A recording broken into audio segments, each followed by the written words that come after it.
Robert ഗ്രീനിന്റെ 48 നിയമങ്ങൾ of power എന്ന പുസ്തകത്തിലെ 10ാമത്തെ നിയമം അസന്തുഷ്ടരും ഭാഗ്യം കെട്ടവരുമായ ആളുകളിൽ നിന്ന് അകന്നു നിൽക്കുക. ഈ നിയമത്തിന്റെ പ്രധാന ആശയം ആളുകളുടെ വികാരങ്ങളും മാനസികാവസ്ഥയും പകരുന്നതാണെന്നും നെഗറ്റീവ് ഊർജ്ജമുള്ള ആളുകളുമായി ഇടപഴകുന്നത് നിങ്ങളുടെ സ്വന്തം ഭാഗ്യത്തെയും വിജയത്തെയും പ്രതികൂലമായി ബാധിക്കുമെന്നുമാണ്. നിങ്ങൾക്ക് ചുറ്റുമുള്ളവർ ഈ പുസ്തകത്തിലെ തന്ത്രങ്ങൾ ഉപയോഗിച്ചേക്കാം. അവരുടെ ഓരോ നീക്കവും ശ്രദ്ധിക്കുക.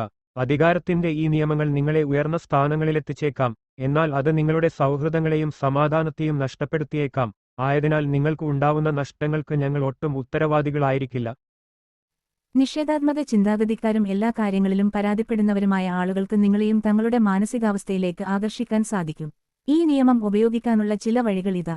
നിഷേധാത്മകമായ ആളുകളെ ഒഴിവാക്കുക. നിങ്ങളുടെ ചുറ്റും എപ്പോഴും പരാതി പറയുന്നവരും ദുരിതങ്ങളെക്കുറിച്ച് മാത്രം സംസാരിക്കുന്നവരുമായ ആളുകളുണ്ടെങ്കിൽ അവരുമായുള്ള ബന്ധം കുറയ്ക്കുക. സന്തോഷവും പോസിറ്റീവുമായ ആളുകളുമായി സഹവസിക്കുക. ശുഭാപ്തിവിശ്വാസവും ഊർജ്ജസ്വലയുമുള്ള ആളുകളുമായി ബന്ധം സ്ഥാപിക്കുക. അവരുടെ പോസിറ്റീവ് ഊർജ്ജം നിങ്ങളെയും സ്വാധീനിക്കും. വിഷമുള്ള ആളുകളെ തിരിച്ചറിയുക. നിങ്ങളുടെ മാനസികാവസ്ഥയെ മോശമായി ബാധിക്കുന്ന ആളുകളെ തിരിച്ചറിയുക. അവർക്ക് നിങ്ങളെക്കാൾ വേഗത്തിൽ പ്രതികരിക്കാൻ തോന്നുമ്പോൾ അവർ അബദ്ധങ്ങൾ വരുത്താൻ സാധ്യതയുണ്ട്. ചുരുക്കത്തിൽ 10ാമത്തെ നിയമം ഒരു മാഗ്നറ്റ് പോലെ പ്രവർത്തിക്കാൻ നിങ്ങളെ പഠിപ്പിക്കുന്നു.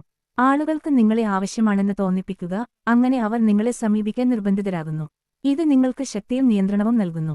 ചില ഉദാഹരണങ്ങൾ. മാരി ആന്റ്വനെറ്റ്. ഫ്രഞ്ച് വിപ്ലവത്തിന് തൊട്ടുമുമ്പ് മരിയ ആന്റോനെറ്റ് രാജ്ഞി സ്വന്തം സുഹൃത്തുക്കളുടെയും ഉപദേശകരുടെയും ദുരിതങ്ങളിൽ നിന്ന് അകന്നു നിൽക്കാൻ ശ്രമിച്ചു. രാജ്യത്തെ സാധാരണക്കാരുടെ ദുരിതങ്ങളിൽ നിന്ന് വിട്ടുനിന്നുകൊണ്ട് രാജ്ഞി ആഡംബര ജീവിതം തുടർന്നു. ഈ അകലം രാജ്ഞിയുടെ നാശത്തിന് ഒരു കാരണമായി. ഹെൻറി ഫോർഡ് തന്റെ ഓട്ടോമൊബൈൽ കമ്പനിയിൽ പ്രവർത്തിക്കുമ്പോൾ തന്റെ ചുറ്റും പോസിറ്റീവും കാര്യക്ഷമതയുമുള്ള ആളുകളെ മാത്രം നിലനിർത്താൻ ശ്രമിച്ചു.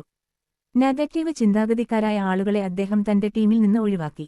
ഇത് അദ്ദേഹത്തിന്റെ കമ്പനിയുടെ വിജയത്തിന് കാരണമായി. Napoleon Bonaparte. നെപ്പോളിയൻ തന്റെ സൈന്യത്തിൽ പോസിറ്റീവ് മനോഭാവമുള്ള വിശ്വസ്തരായ ജനറൽമാരെ മാത്രം നിലനിർത്തി.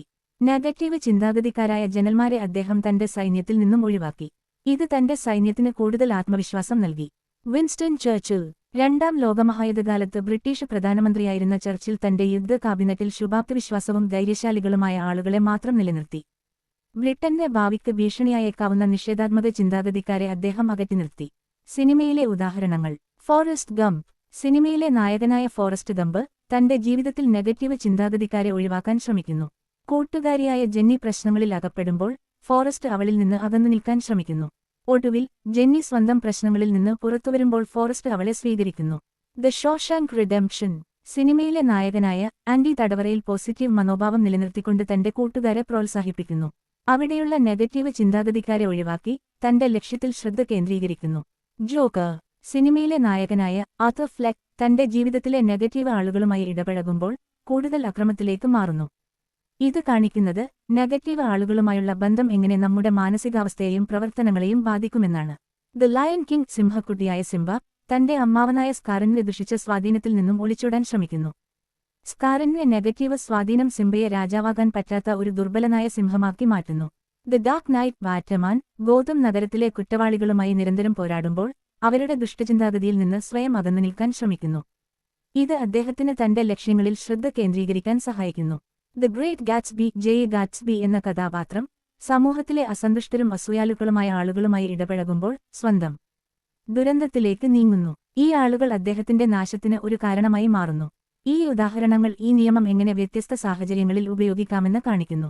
നെഗറ്റീവ് ആളുകളുമായി ഇടപഴകുന്നത് നിങ്ങളുടെ സ്വന്തം ജീവിതത്തെ മോശമായി ബാധിക്കാൻ സാധ്യതയുണ്ടെന്ന് ഓർക്കണം.